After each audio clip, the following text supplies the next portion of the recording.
दोस्तों, हमारे छत्तीसगढ़ी गाने देखने और सुनने के लिए YouTube चैनल को सब्सक्राइब करें और नए अपडेट जानने के लिए बेल आइकन को क्लिक करें।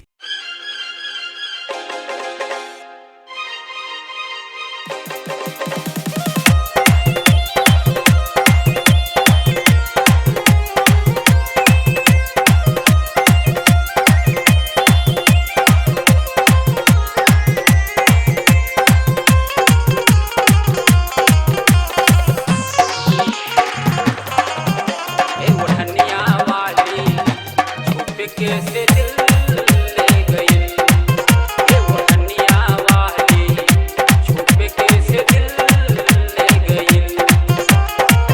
जीना तू से वार बा रानी, तू से प्यार बा कैसे बताई बे रानी, तुहरे इंतजार बा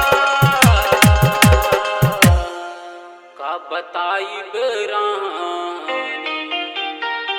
तुहरे से प्यार हो गई। कब बताई बे रानी, तुहरे से प्यार हो गई।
छुप कैसे दिल ले गई, ये वो हनिया वाली छुप कैसे दिल ले गई, ये वो हनिया वाली छुप कैसे दिल ले गई।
विजयनगरे वाली छुप कैसे दिल ले गई, ये वो हनिया वाली छुप कैसे दिल ले गई, ये वो हनिया वाली छुप कैसे दिल ले गई।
छुपे कैसे दिल ले गई ए ओढ़निया